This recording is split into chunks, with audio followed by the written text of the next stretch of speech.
Ladies and gentlemen, it is officially the second weekend of the Black Ops Cold War beta. Last weekend was for PS4. This weekend is for PS4, Xbox, and PC. And basically right now, the way it works is if you pre-ordered the game, you can get online right now. Or if you actually go ahead and after this video goes live, I'm going to be live streaming over on Twitch. It is the first link down in the description. And if you watch my live stream for 4 hours, you can actually receive a PC beta code for free just by watching my stream. So that'll be linked down in the description. As soon as this video goes live, I will be streaming over there. But basically, what is this video about? You probably read the title. You're probably a little bit confused. This week, 2 new game modes were added into Black Ops Cold War. The first of which was Hardpoint. The second of which, the bigger of which, is Fireteam Dirty Bomb, which we're going to talk about later in this video. But essentially, this mode ties directly into Warzone in a similar way that Ground War did for Modern Warfare. And we're going to talk about all of that. But on top of this, there's also a lot of updates going into the second weekend of the beta, with weapon changes, with movement mechanics, and a whole bunch of other things. So we're going to talk about everything that has changed from the first weekend of the beta to the second, and then later in the video, we're going to talk about how all of this, specifically Fireteam Dirty Bomb, ties in to Warzone. So we have a lot to talk about, so without further ado, let's dive into it. So first of all, this gameplay that you're watching is of Fireteam. Later in the video, I'm going to break it down and explain to you exactly how this game mode works and how it relates to Warzone. But first, I wanted to dive into the changes between the first and second weekend of the beta. So first of all, as of right now, they raised the level cap to 31, and then on Saturday, they are raising it again to the top level cap, which is 40. On top of this, starting tomorrow on the 16th, there is going to be double XP and double weapon XP, so you're going to be able to level up your weapons a little bit more and experience more with different types of attachments and things along those lines. And on top of that, if you're only able to play a little bit, you can level up your character faster as well. Now, before we dive into how this relates to the Warzone and the Warzone map for Call of Duty Black Ops Cold War, let's dive in to what has actually changed in this weekend. So the first thing is movement mechanics. They reduced the speed of the initial slide impulse and slightly shortened the slide duration. So essentially a nerf to the slide within the game, and they also significantly reduced the slide speed with the Duster stock and attachment equipped. So this was broken. The Duster stock was, you could literally slide almost infinitely. It was kind of ridiculous, and they reduced the slide speed so people wouldn't be sliding around as fast and as much. Pretty straightforward. Now moving into weapon changes, the first one that we have here is they reduced the damage fall off range of the Milano 821. So with this one, basically the 4-hit kill range is now a 5-hit kill range. Basically, this gun was too good at long range, so they nerfed it. This is probably the biggest nerf out of any of the weapons that we're going to see here. After this, we have the AK-47. With this one, they slightly reduced the recoil. Essentially, basically, when they were looking at this, they saw on the stats that it wasn't as good as the XM4 or the Krig 6. So instead of making those weapons worse, they instead made the AK-47 better. I actually really like this. It's going to be easier to use, and I'm looking forward to getting my hands on it. After this, we have the M16. With this one, they gave it a nerf. They increased the time between bursts from 216 milliseconds to 233 milliseconds. Basically, increasing the burst delay increases the time to kill if you miss bullets. I think this is actually good because I think the M16 was a little bit too good and they didn't over nerf it. So I think this is actually a pretty good update to the weapon. After this, we have the Type 63. With this one, they simply reduced the recoil. So I think they increased the recoil between the alpha and the beta, and now they reduced it again. So this weapon, in my opinion, was already pretty good, so it's going to be even better now. After this, they buffed the RPD, which is currently not unlocked until level 37, so we can't unlock it till Saturday. But they slightly reduced the hip spread. In other words, you can fire it from the hip a little bit better, which I found really odd that they did this when the weapon's not even out yet, but hey. And then finally, we have the SPAS 12. With this one, they adjusted the medium range damage to require 3 hits to kill instead of 2 at mid-range. So essentially, they found this gun too good, so they did similar to what they did with the Milano, where they just made the range a little bit worse. So after this, we have the Agency Suppressor. So this one, they nerfed the amount of recoil control. So as you can see here, it has 10% vertical recoil control. I think it was 20 last weekend, so a big nerf there. The Field Mic got a nerf, so with this one, they reduced the range at which the field mic can detect players who are crouching,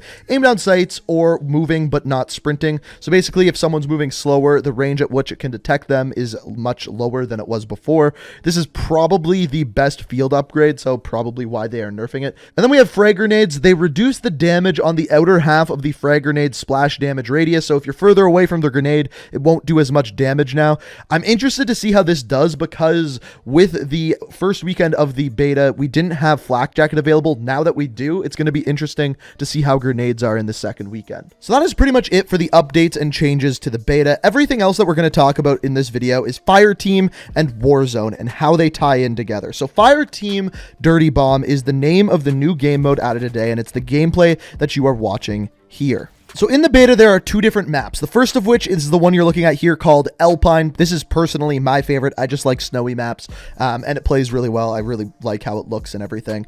And then the second one is called Ruka. Now, both of these maps are found within the game files of Black Ops Cold War as the name of the map. So for example, Alpine _ WZ, in other words, Warzone. So basically what this tells us is both of these maps are taken directly out of Warzone, similar to how the ground war maps in Modern Warfare are taken directly out of the Warzone or Verdansk map in that case. The other giveaway is if you look at Alpine here, there's a lot of Russian propaganda, there is Cyrillic writing all over the maps, all of the writing is in Russian, not in English, and this all points towards the idea is that this may be from the Verdansk or the new Warzone map of Black Ops Cold War. And a lot more things line up with that too regarding the gameplay of Fireteam Dirty Bomb. So what you're looking at here is the map of Alpine. Obviously these maps are very, very big, but they're not massive. In fact, I would even say that they're smaller than some of the ground war maps in Modern Warfare, but they're still big enough to house 40 players and play pretty damn well.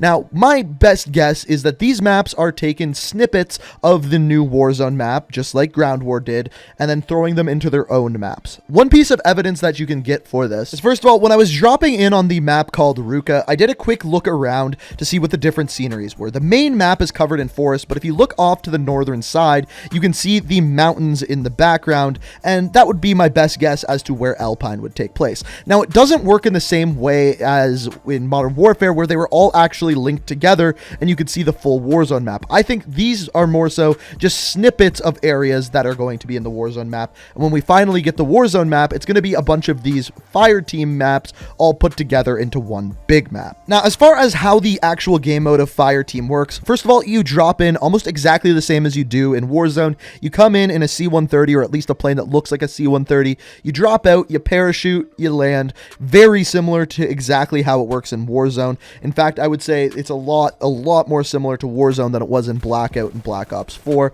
with the same parachute and drop mechanics. The one thing I will say is it does seem that you can parachute a lot further in this than you can in normal Warzone. Now, essentially, the way you win this game is you kill people, you collect uranium, you can find it in chests scattered throughout the map, you can find it off of dead bodies, and then your goal is to deposit it into these kind of like uranium vaults, if you want to call them that. Now, once the vault is full of 20 uranium, you can then plant the bomb and explode them. Once you do, the bomb goes off and it covers a certain area of the map. So the way that the score actually works is you get points every time you get a kill, every time you pick up uranium, and then 50 points, that's the big one, every time you detonate one of these bombs. Now, before we dive into the couple other gameplay elements that I really think tie this into Warzone, I first just wanted to say this game mode is awesome.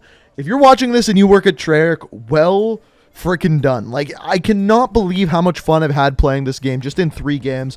I'm looking forward to playing it for the rest of tonight. This is probably the most fun I've had playing a new mode, maybe ever. It's very impressive. And if this points anywhere towards where Warzone and the next map and how Treyarch is going to get their hands on that, I am really looking forward to it. Now, the other elements of the game that point towards Warzone are at least a new battle royale. So first off, armor. The armor system is very similar to what it is in Warzone. First of all, the way you put the armor on is identical. You can have up to 3 armor pieces on at a time, and there is something that you can pick up that can extend the storage, not to 8, but to 10. Now, after this, another thing that I found inside of a crate was actually a self-revive kit. I was actually able to use one of these, and it works identically to how it does in Warzone as well. Once again, another thing pointing towards that crossover. Now, the one thing that we don't have is any sort of inkling as to how ground loot or anything like that will work, and to see how these maps are actually going to tie together to be a one full big map.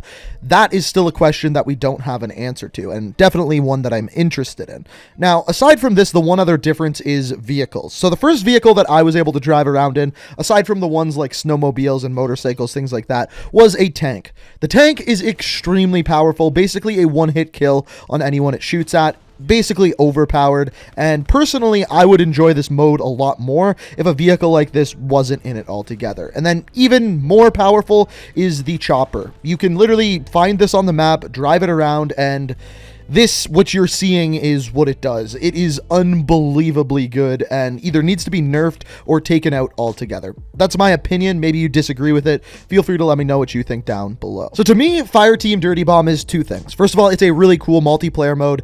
I would love for them to take these maps with 40 players on it and actually just make mini battle royale games. Have 40 people spawn in a zone, quickly move in, and there to be one winner at the end. I think that would be a lot of fun. As of right now, that's not a thing, but I would love to see them do that. The fact that they are calling it Fireteam Dirty Bomb makes me think that they're going to have other modes like Fireteam Battle Royale, similar to how we have Combined Arms Domination and Combined Arms Assault. So fingers crossed, maybe they will make battle royales or mini battle royales with these individual maps. I'm also super curious to see how this all ties together with Warzone as a whole. Is this going to be a part of the Warzone map, or are we looking way too far into this? If you have any thoughts about it, feel free to let me know down in the comments. If you agree, disagree, let me know what you think. Also, if you enjoyed this video, it's always appreciated if you do hit that like button. And if you're new to the channel and want to stay up to date with everything Call of Duty, be sure to hit that subscribe button, turn notifications on. Thank you so much for watching, and until next time, peace out. We are